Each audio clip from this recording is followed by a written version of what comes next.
Hello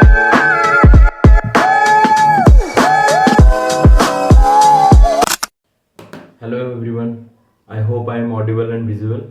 Welcome to II NEET Guru. এখানে আমরা বাংলাতে জেই মেন্স, ওয়েস্ট বেঙ্গল জয়েন্ট আর নিট ইউজির খুব ভালোভাবে প্রিপারেশন করছি। আমরা কেমিক্যাল বন্ডিং চ্যাপ্টার স্টার্ট করেছি। আমরা এতক্ষণ পর্যন্ত কি কি পড়ে নিয়েছি? আয়নিক বন্ডিং পড়ে নিয়েছি, ল্যাটিস এনার্জি পড়ে নিয়েছি, আর কেমিক্যাল বন্ডিংয়ের কি কি টাইপস আছে পড়ে নিয়েছি। আজকে আমরা শুরু করব ফাজান্স রুল থেকে। ফাজান্স রুল, দেন আমরা যাব কোভ্যালেন্ট বন্ডিং কি, তারপর কোভ্যালেন্ট বন্ড কি কি থিওরি দ্বারা হয়, ভ্যালেন্স বন্ড থিওরি, ভিএসসিপিআর, সব কিছু পরপর পড়ব। ওকে, শুরু করা যাক তাহলে। Fajans rule.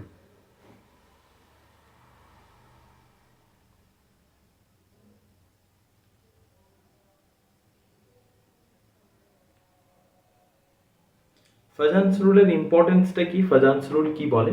ফাজান্স রুল বলে যে কোনো একটা আয়নিক কম্পাউন্ডের মধ্যে কতটা কোভ্যালেন্ট ক্যারেক্টার আছে। তাহলে ফাজান্স রুলে আমরা কি পাই? Covalent character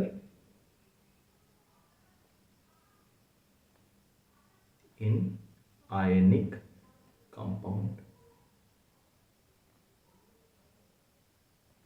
okay, covalent character in ionic compound. এবার আরেকটা ফাজান্স রুল থেকে কি পাই? যে যে কম্পাউন্ডের মধ্যে যত বেশি পোলারাইজেশন হবে সে তত বেশি কোভ্যালেন্ট হবে। তাহলে ফাজান্স রুল আর কি বলে? পোলারাইজেশন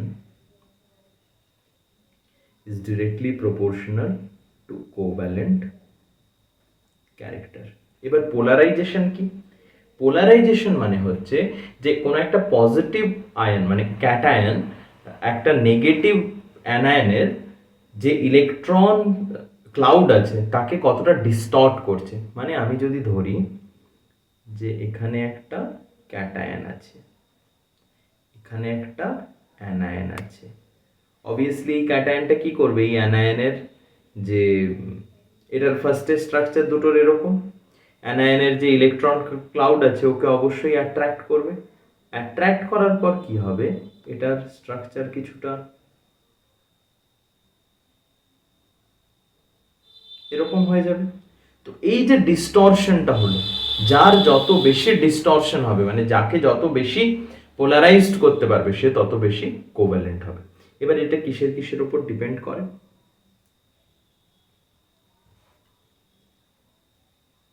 নাম্বার 1, ফার্স্ট ফ্যাক্টর হচ্ছে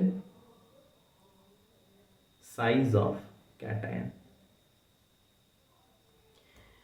সাইজ অফ ক্যাটায়ন যত ছোট হবে পোলারাইজেশন তত ভালো হবে। কেন? সাইজ অফ ক্যাটায়ন ছোট, তাহলে charge density, surface charge density অনেক বেশি, সারফেস চার্জ ডেনসিটি অনেক বেশি, তাই ও নেগেটিভ চার্জকে তত বেশি অ্যাট্রাক্ট করতে পারবে। সারফেস চার্জ ডেনসিটি কি লাস্ট ক্লাসে বুঝিয়েছি। কারো যদি অসুবিধা থাকে, ফার্স্ট যদি এই ভিডিওটা কেউ দেখছিস তাহলে আগে লাস্ট ভিডিওটা দেখে আন, তাহলে বুঝতে পারবি সারফেস চার্জ ডেনসিটি কার হবে। তাহলে size of cation is inversely proportional to polarisation. ঠিক আছে, মানে ক্যাটায়নের সাইজ যত ছোট পোলারাইজেশন তত বেশি, তত কোভ্যালেন্ট ক্যারেক্টার বেশি। তাহলে এটার অর্ডার কি হবে? যদি আমি এরকম লিখি BeCl2, MgCl2, CaCl2, SrCl2, BaCl2, যত এদিকে যাচ্ছে কি হচ্ছে? আমার size of cation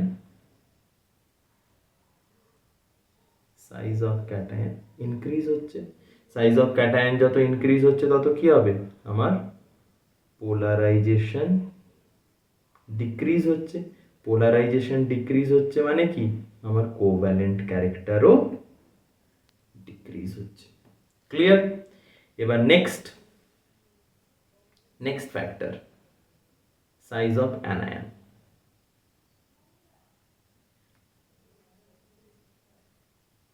size of anion is directly proportional to polarisation.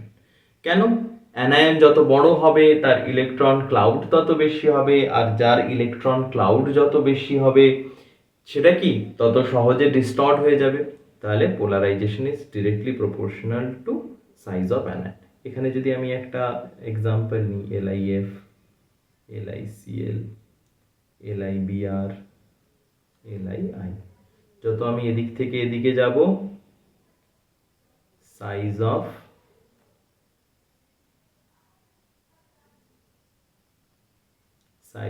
Anion increases, আর সাইজ অফ অ্যানায়ন যত ইনক্রিজ হবে তত পোলারাইজেশন ইনক্রিজ হবে। পোলারাইজেশন যত বাড়বে কোভ্যালেন্ট ক্যারেক্টার তত ইনক্রিজ করবে। ক্লিয়ার? আচ্ছা, আমি যেগুলো পড়াবো আমার সাথে সাথেই তোরা লিখে নেওয়ার চেষ্টা করিস। আর কারো যদি লিখতে অসুবিধা হয়, মনে হচ্ছে এটা ক্র্যাশ কোর্স তো একটু ফাস্ট পড়াতে হচ্ছে, বা সমস্ত জিনিস একবারে একদম বেসিক লেভেল থেকে শুরু করা যায় না, কিছু কিছু লিমিটেশনস আছে আমারও, তো সেই জন্য তোরা কি করবি যে হয় সাথে সাথে লিখে নিবি, আর নয়তো স্ক্রিনশট তুলে নিবি। আমি প্রত্যেকটা স্লাইড এরপর থেকে কমপ্লিট করার পর একটু টাইম দেবো, তোরা স্ক্রিনশট নিয়ে নিস। তাহলে এটা হলো কি সাইজ অফ অ্যানায়ন। এটার আশা রাখছি স্ক্রিনশট নিয়ে নিয়েছিস, কেউ না নিলে নিয়ে নে চট করে।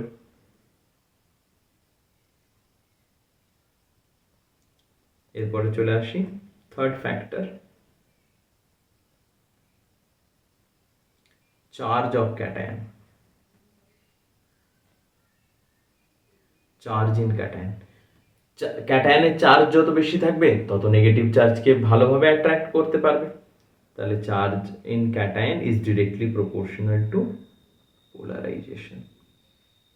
তাহলে এখানে যদি আমি একটা এক্সাম্পল নিই এরকম NaCl, MgCl2, AlCl3, এখানে কি আয়ন আছে? Na+, এখানে Mg2+, এখানে Al3+।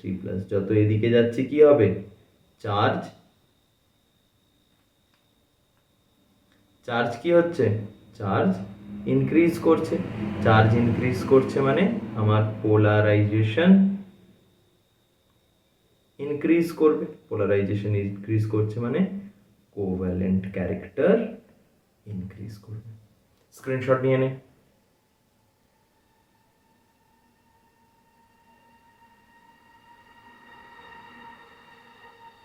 নেক্সট ফ্যাক্টরে চলে আসি, চার্জ অফ অ্যানায়ন।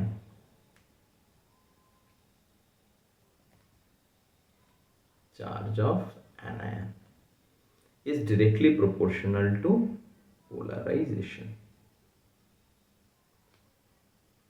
যেমন আমি এখানে যদি এক্সাম্পল নিই, AlF3, Al2O3, Aln, এখানে কি আছে?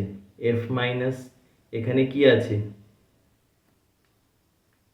O2-, এখানে কি আছে? N3-, কারণ অ্যালুমিনিয়াম তো সব জায়গায় 3+ই এক্সিবিট করবে। তাহলে যত এদিকে যাব কি হবে? চার্জ অফ অ্যানায়ন ইনক্রিজ করবে, তার মানে পোলারাইজেশন ইনক্রিজ করবে, তার মানে আমার কোভ্যালেন্ট ক্যারেক্টার ইনক্রিজ করবে। নে স্ক্রিনশট নিয়ে নে।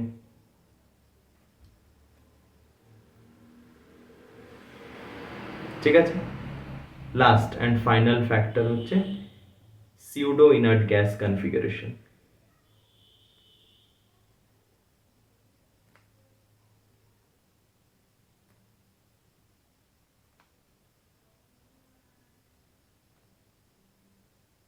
pseudo inert gas configuration of cation।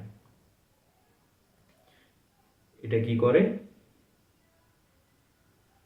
increases the polarization। এখানে তো আর ডিরেক্টলি প্রপোর্শনাল লিখতে পারবো না, কারণ হয় সিউডো ইনার্ট গ্যাস কনফিগারেশন থাকবে বা ইনার্ট গ্যাস কনফিগারেশন থাকবে না। একটা এক্সাম্পল নিই, তাহলে যারা বুঝতে পারছিস না সিউডো ইনার্ট গ্যাস কনফিগারেশনটা কি ওরা বুঝতে পারবে। যে কপার প্লাস আছে, এটা ইলেকট্রনিক কনফিগারেশন কি? নিয়ন 3s2 3p6 3d10। এবার এইটা দেখ, শুধু এইটুকুটাকে লক্ষ্য কর। S2 এটা কি আছে? NH2 NP6, এটা কি ইনার্ট গ্যাস কনফিগারেশন, ঠিক আছে, ইনার্ট গ্যাস কনফিগারেশন। আর এখানে আছে 3D10 ডি, তার মানে ডি এর কি, ডি এর আমার হচ্ছে শিল্ডিং এফেক্ট বা পেনিট্রেশন পাওয়ার অনেক কম, তাহলে এটা কি আমি লিখছি poor shielding effect, poor shielding effect. ওই জন্য এটা কি করে, একদম ইনার্ট গ্যাসের মতো স্ট্রাকচার শো করে। তাহলে ইনার্ট গ্যাসের কোনো ক্যাটায়নের যদি স্ট্রাকচার সিউডো ইনার্ট গ্যাসের মতো থাকে, মানে এরকম, তাহলে টোটাল কতগুলো ইলেকট্রন থাকতে হবে লাস্ট অরবিটে, 18 ইলেকট্রন। আর কি ফরম্যাটে থাকতে হবে, যে একটা তো NH2 NP6 থাকতে হবে, আর বাকি যেগুলো ওগুলো ডিতে বা এফে থাকতে হবে, ঠিক আছে। তাহলে এরকম টাইপের কিছু থাকলে ওটাকে আমি বলবো pseudo inert gas configuration. Pseudo inert gas configuration হলে কি হবে, পোলারাইজেশন ইনক্রিজ হবে, পোলারাইজেশন ইনক্রিজ হওয়া মানে কোভ্যালেন্ট ক্যারেক্টার কি হবে, ইনক্রিজ হবে, ঠিক আছে, বোঝা গেছে। স্ক্রিনশট নিয়ে নে চটপট।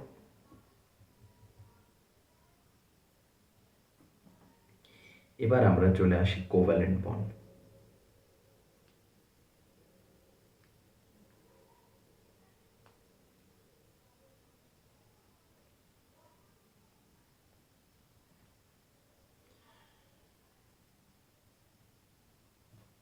এবার কোয়েশ্চেন হচ্ছে কোভ্যালেন্ট বন্ডটা কি।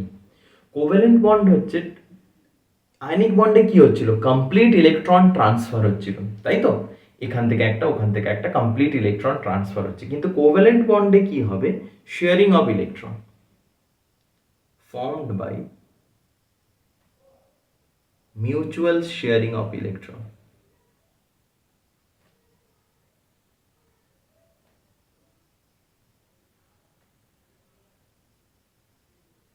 মিউচুয়াল শেয়ারিং অফ ইলেকট্রন, ঠিক আছে। এবার একবারে একটা জিনিস বুঝিয়ে দিচ্ছি, তাহলে লুইস ডট স্ট্রাকচারও হয়ে যাবে, আর কিভাবে মিউচুয়াল শেয়ারিং হয় সেটাও বোঝা হয়ে যাবে। এরকম ধর হাইড্রোজেন আছে, হাইড্রোজেনের কাছে কি একটা একটা ইলেকট্রন আছে, আরেকটা হাইড্রোজেন আছে, ওর কাছেও আরেকটা। তাহলে এই যে মাঝের এই যে এই যে ইলেকট্রনগুলো আছে, এই ইলেকট্রনটা এই হাইড্রোজেনও নেবে, আর এই ইলেকট্রনটা এই হাইড্রোজেনও নেবে। তাহলে এই দুটো ইলেকট্রন মিলে ওদের মধ্যে কি তৈরি হবে, কোভ্যালেন্ট বন্ড, আর ওরা কি ফর্ম করবে, H2। আরেকটা এক্সাম্পল নিই, অক্সিজেন, অক্সিজেন আছে, অক্সিজেনের কাছে আউটার অরবিটে 6টা ইলেকট্রন, আরেকটা অক্সিজেন আছে আউটার অরবিটে 6টা ইলেকট্রন।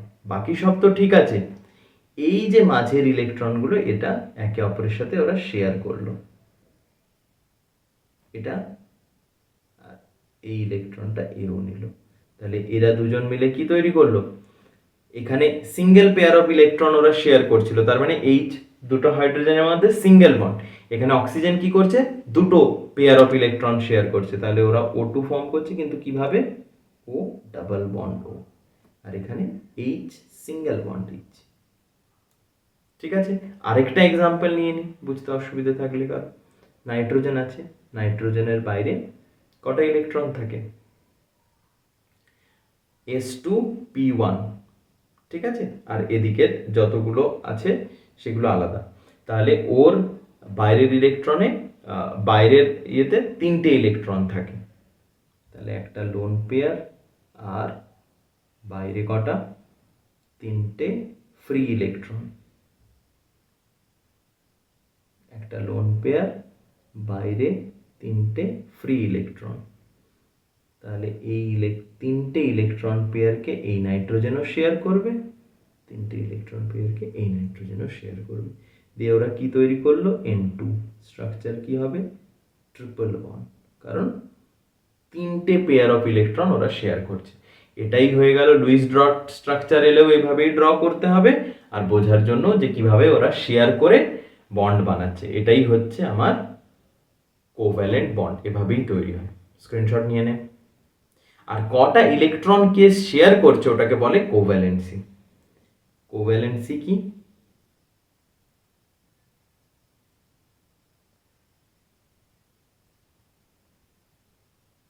কোভ্যালেন্সি,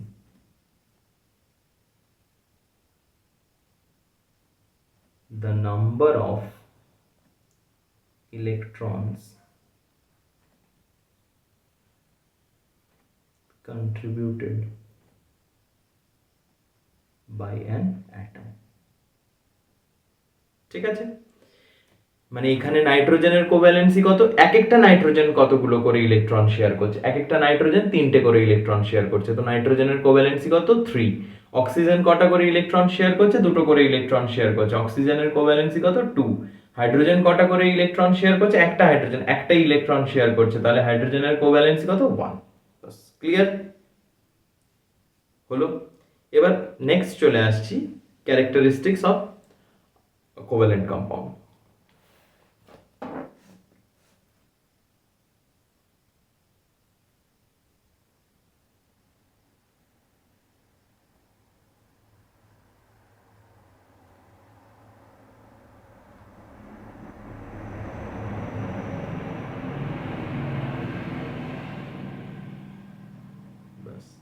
কি কি হবে ছোট ছোট করে বলবো, এমনি ইন জেনারেল এরা কি হবে, এরা নর্মালি নর্মাল টেম্পারেচার প্রেসারে, নর্মাল টেম্পারেচার প্রেসারে এরা কি স্টেটে থাকবে, লিকুইড স্টেটে থাকবে ম্যাক্সিমাম, লিকুইড স্টেটে থাকবে। ঠিক আছে, এদের কি হবে, আচ্ছা বয়লিং পয়েন্ট ওগুলো কম হবে, ওটাও লিখে দিচ্ছি যে লিকুইড স্টেটে লো বয়লিং পয়েন্ট, আয়নিকের কম্প্যারিজনে আমি বলছি, লো বয়লিং পয়েন্ট, লো বয়লিং পয়েন্ট। কিন্তু সবাই কি আর আমার লিকুইড ফর্মে থাকবে, অনেক তো সলিড স্টেটেও থাকে, যেমন কিরকম সলিড স্টেটে থাকে, যেমন আমি খুব ভালো এক্সাম্পল যেটা আমরা সবাই জানি, ডায়মন্ড, গ্রাফাইট, ঠিক আছে, এরা কি সলিডস, কোভ্যালেন্ট সলিডস। ঠিক আছে, বা আমি এদিকে বলতে পারি কোভ্যালেন্ট ক্রিস্টালাইন। এমনিতে কোভ্যালেন্ট কি হয়, লিকুইড হয়, আর সলিড হলেও কি হয়, অ্যামরফাস হয়, কিন্তু এগুলো কি কোভ্যালেন্ট ক্রিস্টাল, কোভ্যালেন্ট হয়েও ক্রিস্টাল স্ট্রাকচার শো করছে। কারা, ডায়মন্ড, গ্রাফাইট। যারা জানিস ডায়মন্ডে কার্বনের হাইব্রিডাইজেশন কত থাকে, sp3, গ্রাফাইটে কত থাকে, sp2, তাহলে মোবিলিটি কার বেশি হয়, sp2 এর বেশি হয়। কেন, ওরা ইলেকট্রনগুলো একটা লেয়ার থেকে আরেকটা লেয়ারে ট্রান্সফার করতে পারে, যারা আগে পড়েছিস তারা বুঝতে পারবে। নিয়ে নে স্ক্রিনশট, নিয়ে নে চটপট।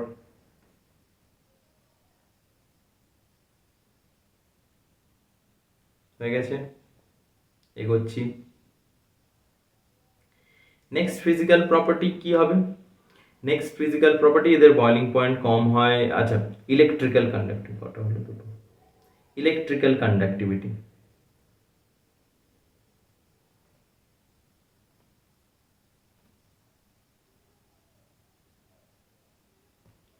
ইলেকট্রিক্যাল কন্ডাক্টিভিটি মেনলি এরা bad conductors, generally bad কন্ডাক্টরস,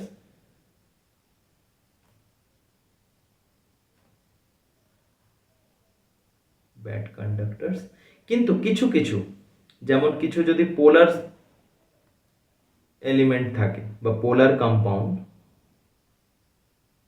like HCl, তাহলে এরা কি, এরা গুড কন্ডাক্টর, কারণ পোলার থাকছে, খুব সহজে আয়নে ওরা ভেঙে যেতে পারবে, গুড কন্ডাক্টর। আর খুব ভালো কন্ডাক্টর কে আছে, গ্রাফাইট। যারা জানিস তারা তো জানিস কেন হয়, কেন, কারণ ইলেকট্রন একটা লেয়ার থেকে অন্য লেয়ারে। আর যারা জানিস না একটু ওয়েট করে যা, যখন ইনঅর্গানিক পড়াবো তখন বলে দেবো। ওকে, সলিউবিলিটি কি হবে। এবার কোভ্যালেন্ট বন্ডে কি হয়, কোভ্যালেন্ট বন্ডে আমার কম ইলেকট্রোনেগেটিভ ডিফারেন্সওয়ালা কম্পাউন্ড এলিমেন্টের মধ্যেও বন্ড হতে পারে, আবার বেশি ইলেকট্রোনেগেটিভ এলিমেন্টের মধ্যেও বন্ড হতে পারে। তাহলে কোভ্যালেন্টের মধ্যে যারা নন পোলার তারা কি নন পোলারে ডিসলভ করবে, আর যারা পোলার তারা পোলারে ডিসলভ করবে। তাহলে সলিউবিলিটি আলাদা রকম ভাবে হবে এটা।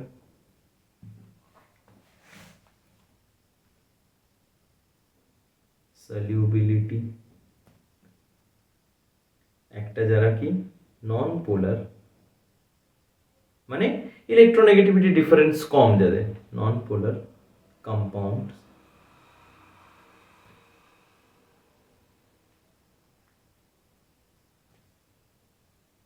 are soluble in non-polar solvent like CCl4, benzene, etc. ঠিক আছে, নন পোলার মানে ওদের ইলেকট্রোনেগেটিভিটি ডিফারেন্স কম, যেমন NO2, নাইট্রোজেন আর অক্সিজেন ইলেকট্রোনেগেটিভিটি ডিফারেন্স অনেক কম। ঠিক আছে, তারপরে আমি নিলাম OF, ইলেকট্রোনেগেটিভিটি ডিফারেন্স অনেক কম, সরি OF2 হয়, ইলেকট্রোনেগেটিভিটি ডিফারেন্স অনেক কম। ঠিক আছে, এই টাইপের।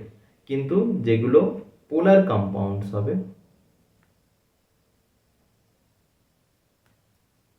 যেমন কি নিতে পারি আমি, HCl, ঠিক আছে, NaCl, এগুলো কি পোলার কম্পাউন্ড।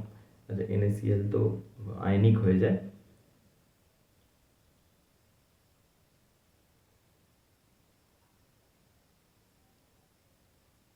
AlCl3, এইসব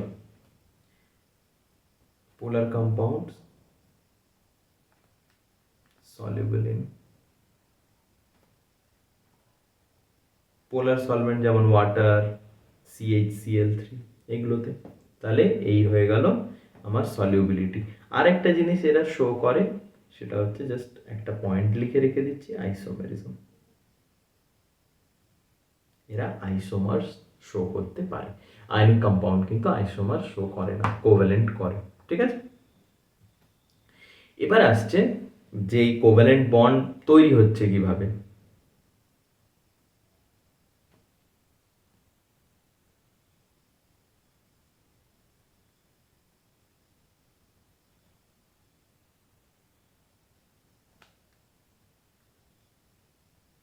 ফার্স্টেই আমরা পড়ে নিই মডার্ন কনসেপ্ট।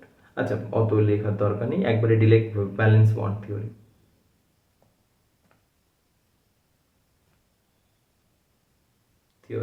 এটাকে আরো কি বলে, অরবিটাল ওভারল্যাপ থিওরি।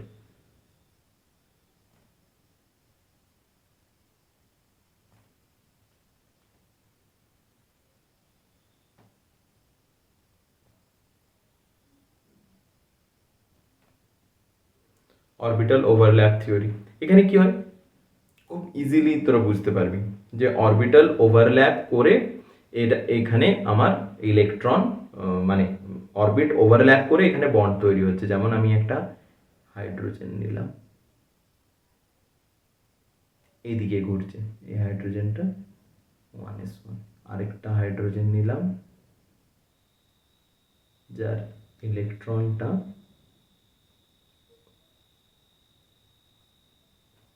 রয়েছে। তাহলে এখানে কি হবে, দুটো হাইড্রোজেন বন্ড তৈরি করবে। ঠিক আছে, আর এই বরাবর এটাকে আমরা বলি molecular Axis.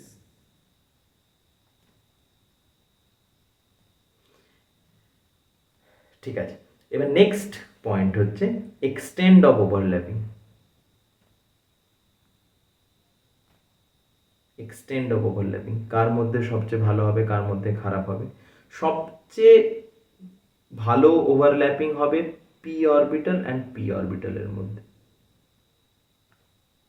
P and P অনেকটা জায়গা জুড়ে এরা ওভারল্যাপ করতে পারবে, অনেকটা জায়গা জুড়ে। তাহলে পি পি ওভারল্যাপিং সবচেয়ে বেস্ট হবে মলিকিউলার অ্যাক্সিস বরাবর। তার চেয়ে এস অ্যান্ড পি,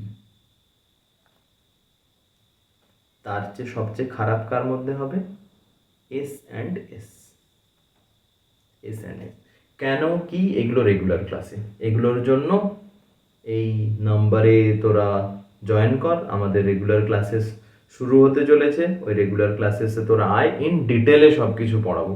কারণ এটাতে ক্র্যাশ কোর্স হচ্ছে, সব কিছু পড়ানোর মতো টাইম আমার কাছে নেই। ঠিক আছে, এটাতে শুধু আমি ওপরে ওপরে কথা বলতে পারবো যেটুকু থেকে কোয়েশ্চেন আসবে। একবারে ডিটেলে বুঝতে চাস, এই নাম্বারে কন্ট্যাক্ট কর, আমাদের গ্রুপে জয়েন কর, এখানে এনরোল কর, আমরা এখানে শুরু করব সব কিছু একদম ইন ডিটেলে ভালোভাবে।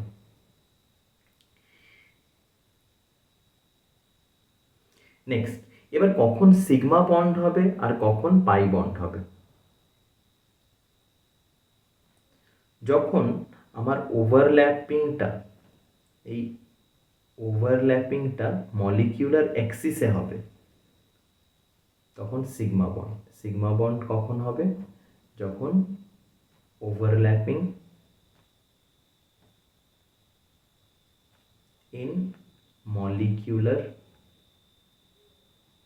বা overlapping along molecular axis, molecular axis. আর পাই বন্ড কখন হবে? যখন ওভারল্যাপিংটা পারপেন্ডিকুলার হবে, ওভারল্যাপিংটা পারপেন্ডিকুলার হবে তখন হবে পাই বন্ড। যখন ওভারল্যাপিং হবে পারপেন্ডিকুলার তখন হবে পাই বন্ড। নেক্সট, আচ্ছা এটা স্ক্রিনশট নিয়ে নে। Next concept of valence bond theory কি বলে? Strength of sigma and pi bond. Strength of sigma and pi, যেহেতু সিগমাতে এক্সটেন্ড অফ ওভারল্যাপিং ভালো হয়, মোর এক্সটেন্ড অফ ওভারল্যাপিং, তাই এটা কি স্ট্রঙ্গার। ওকে, আর যেহেতু এটাতে এক্সটেন্ড অফ ওভারল্যাপিংটা কম, তাই পাই বন্ড উইক হয়। ওকে, এটা হচ্ছে ভ্যালেন্স বন্ড থিওরি। আশা রাখছি এতটা তোরা বুঝতে পেরেছিস। নেক্সট ক্লাস থেকে আমরা VSEPR থিওরি পড়বো, তারপর হাইব্রিডাইজেশন, তারপর মলিকিউলার অরবিটাল থিওরি। ওকে, আশা রাখছি এতটা বোঝা গেছে। তিনটে ক্লাসে যতটা হলো ওটা নেক্সট ক্লাস করার আগে অবশ্যই পড়ে নিস। ওকে, বাই।